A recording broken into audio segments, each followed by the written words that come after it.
Ô, Valdo, eu estava vendo a entrevista agora pela manhã do Andrés Pereira com o Eric Faria. Deu uma entrevista para o Globo Esporte. Foi o Eric Faria, né? Isso, o Eric, a Eric Caí e o Raul. E aí o Andrés Pereira fala assim, pô, ele tá esperançoso que o Flamengo compre. Ele falou, tem uma hora que ele fala assim, pô, um jogador do Manchester United por 10 milhões de euros é barato. Lá pra Europa, né? Uhum. Tipo assim, né? O Flamengo, aquele sonho em ficar no Flamengo, né? Eu vi a ele tá esperando. Eu li a entrevista. Eu tava vendo, ele falou, pô, 10 milhões de euros, um jogador do Manchester United é barato. Tipo assim, o Flamengo tem que comprar. A questão é que, como o Vanderlei já falou, ele tem aí uma ferida que não cicatriza, é difícil consertar o que aconteceu. A diretoria até quer contratá-lo, mas a torcida em grande número não o tolera mais. Não só por isso, ele nunca mais conseguiu jogar uma boa partida. Ele jogava bem até no time do Renato, que era um time, acho que até muitas vezes mais desorganizado. Acho até que a presença dele ali naquele momento do jogo evidenciava a desorganização do time, porque ele não era o cara para fazer saída de bola no meio dos zagueiros. O que ele estava fazendo ali? Mas é um time bagunçado, alguém se apresenta. O único ponto positivo ali é o seguinte: eu estou me apresentando para fazer saída de bola, porque não tem organização. Quem é que faz esse trabalho? O time era Amazônia. Então ele foi ali e perdeu a bola, mas o que eu não concordo sempre é o seguinte: eu acho correto que ele tenha a chance de se recuperar, obviamente, os companheiros o apoiaram, ele falou lá na entrevista de novo e tal, isso já havia sido dito antes, o clube o apoiou, legal, beleza, mas ele não é a vítima, né? Eu não gosto quando vê a narrativa de... A vítima é o torcedor, especialmente aquele que se endividou, foi lá para Montevidéu e tal, e voltou com uma derrota no lombo, porque o cara perdeu uma bola dominada.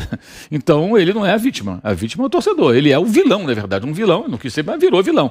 Então para ele mudar isso, virar o herói, ele tem que fazer, como disse o Vanderlei, fazer coisas do Arco da Velha, ou virar o Zico, como o Mauro citou há pouco. É difícil para ele. Não sei se ele vai ficar, acho até que ele é um ótimo jogador, acho que ele teria condições, mas acho que no Flamengo é muito difícil para ele, ele não dá sinais assim de ter uma personalidade forte o bastante em campo para virar esse jogo. Tem jogadores que mudam isso aí. Não tá nem aí. E que evidentemente não é fácil, é claro que não é fácil. Ele mesmo na entrevista ele fala, pô, eu já revi esse lance milhões de vezes, eu não sei o que aconteceu comigo e tal.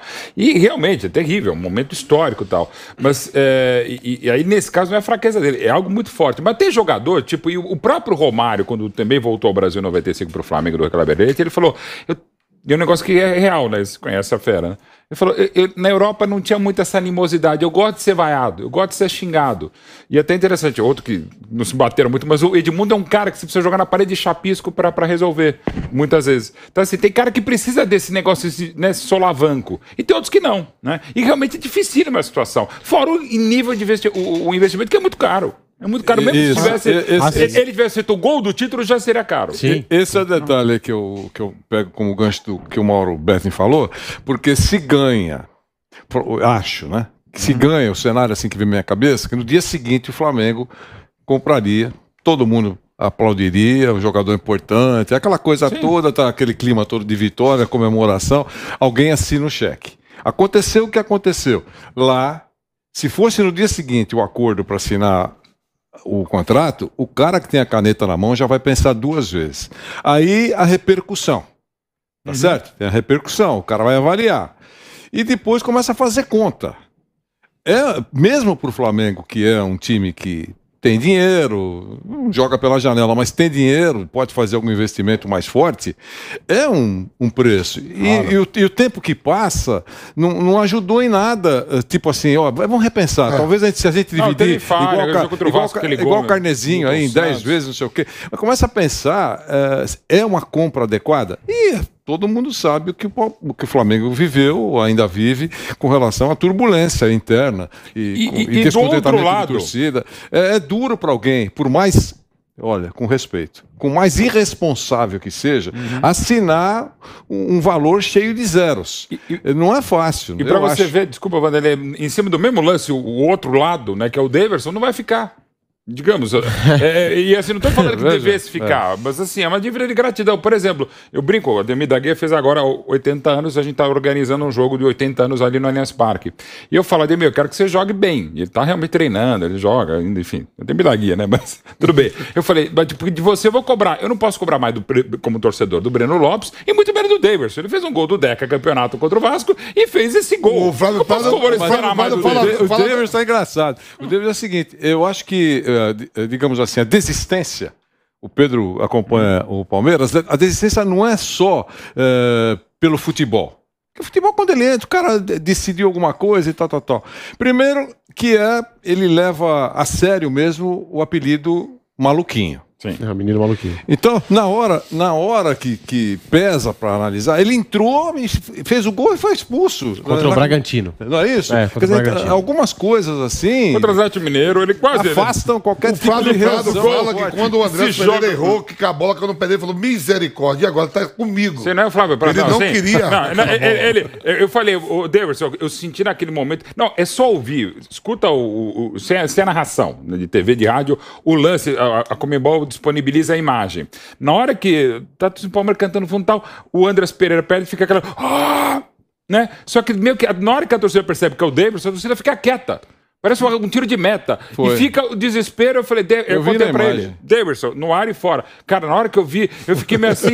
Quando você chuta a bola, bate no pé do Diego Alves. Quando ele pegou a bola, olha, você é um retratista da vida. É um negócio impressionante.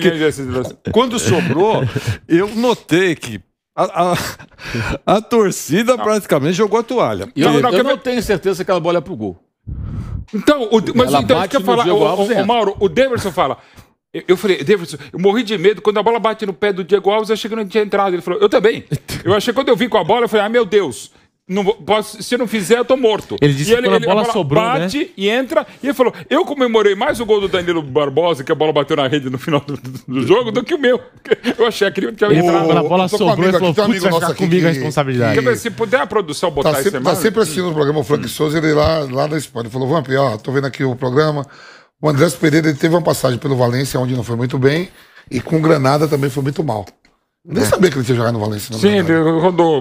Então, o último time dele foi a Lazio, né? Emprestado, antes de vir pra cá. A questão assim, de repente você não joga bem no time europeu, mas aqui no Brasil você consegue se destacar. Eu acho que de futebol. Sócrates, Renato. Eu acho que se não tem um erro, esse erro aí, e não ficasse marcado pelo Flamengo, ele é titular no Flamengo em qualquer time no Brasil. Então, qualquer time eu ia Brasil... perguntar isso. Digamos, se fosse um preço mais execuível, ele caberia outro time brasileiro? Isso aí mesmo. Eu acho que sim. Pra mim, a bola que ele joga em qualquer... E no nível do Brasil e da América do Sul, claro. Palmeiras é titular no Palmeiras, no Corinthians, mas no São Paulo. Pelo valor, se fosse uma brincadeira de um videogame, pô, você gastar o dinheiro, contrataria. Agora, pelo valor é muito caro. O valor da multa colocado no contrato, ele foi emprestado também do ano, era 20 milhões. Quer dizer, já caiu pela metade. A questão é que tem um outro aspecto. Você está contratando um jogador da Premier League. Então os caras não trabalham com as nossas cifras, trabalham com valores muito diferentes. E aí um time inglês não vai vender um jogador que foi titular do time até 19, 20. Ele foi titular do time em 2019, até o começo de 2020, quando o Solskjaer era o técnico, ele jogava. Não vende e faz o quê? Na sua opinião? Eles têm um contrato até o ano que vem, ele pode sair livre ou eles podem conseguir colocá-lo como clube europeu. E aí pegar 10 milhões de euros no clube europeu não deve ser tão difícil. Então, para eles, não sei se é tão complicada essa situação, e convenhamos, né? Com toda a crise técnica que vive, o United não vai mudar de patamar porque vendeu o jogador por 10 milhões de euros. Então, são mundos muito diferentes. Agora, para cá é muita grana. Eu acho que se o Flamengo tem um dinheiro para investir, deve investir. Eu sou totalmente favorável. Aquela história que fala assim, o clube de futebol não é banco. Sim, mas o banco tem dinheiro. Quando o clube não tem dinheiro e investe, aí é banco indo para falência, né? Eu costumo ver, banco não costuma ir à falência. Banco sempre tem muito dinheiro, né? Então, não, tal time não é banco. Não tem dinheiro, não é banco mesmo. Aí vai contratar. Agora, se o clube tem dinheiro para investir no time, então tem que investir no time. Não adianta ficar fazendo caderneta de poupança, aplicação de fundo de investimento, bolsa de valor. Não adianta, o clube não é para isso. Superávit. Nós vamos para um rápido intervalo. Tem que ser bem feito. Isso. Nós vamos para um rápido intervalo no rádio e já voltamos com o bate-pronto para você que nos acompanha em toda a rede Jovem Pan News. Eu tenho as aspas do Andrés Pereira, a entrevista que ele deu hoje, portanto, ao portal Globoesporte.com. Abre aspas. Eu já vi 1 milhão de vezes o lance da Copa Libertadores. No momento estava muito claro o que eu ia fazer e a bola acabou escapando. Já vi 1 milhão de vezes para ver o que aconteceu e o que eu poderia ter feito. Não só vi, tive vários sonhos. Sempre lembro da ação e falo, por que eu fiz aquilo? Agora eu tento olhar nos gols que eu fiz e focar nas coisas positivas, fecha aspas, a declaração do Andrés Pereira, mas a verdade é que acabou o clima no Flamengo, né? Não tem como. Eu não vejo mais o Andrés Pereira jogando no Flamengo pelas cifras e pelo momento, né? E outra coisa também que a gente tem vivenciado em outros lugares também. A impaciência e muitas vezes a intolerância de quase todo mundo, né? A gente viu várias situações. O próprio caso do Cássio, que a gente comentou, que é um caso de polícia, as ameaças que ele sofreu, a família dele.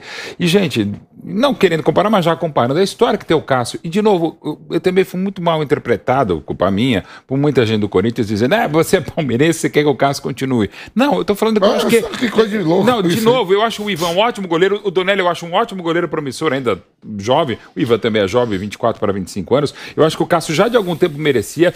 É só ver o que eu falei a vida inteira sobre o Cássio. Eu acho... Tem uma história fantástica, você pode dizer que é o maior ídolo, mas eu não acho que é o maior goleiro da história do Corinthians, embora Gilmar fosse uma outra época, mas um time que teve o Dida e a identificação do Ronaldo Giovanelli, dá para discutir as qualidades técnicas do Cássio. Mas o que ele fez, sobretudo em 2012, é impressionante. Mas, de novo, gente, é o respeito humano. Nenhum profissional merece ser ameaçado fisicamente, a vida como foi. E outra coisa, é o Cássio. Cacilda, olha o que o Cássio fez pelo Corinthians. Sim. E repito, mesmo se não tivesse feito. Sabe? Isso é verdade. E... Então tá nesse nível, ninguém tem paciência com mais nada. A intolerância, né? Rede social também acaba dando voz para um monte de gente, também, né? Mas também, pegando outro exemplo de um grande time agora, que tá no momento, desculpa falar de novo do Palmeiras, mas é um time a se falar. O Rafael Veiga, quanto tempo demorou para jogar bem? O próprio Dudu, o Veiga quase foi Navarro agora. O Veiga quase foi envolvido numa troca com o Jean-Pierre do Grêmio. Não, 2020. Com o Vanderlei Veiga, Jean-Pierre e mais alguns jogadores que o Palmeiras daria pelo Jean-Pierre. É verdade, ia trocar 3 jogadores, né? É tipo uma barca, né? Pensou no Scarpa e Veiga. É verdade. Ficou o Veiga e cresceu.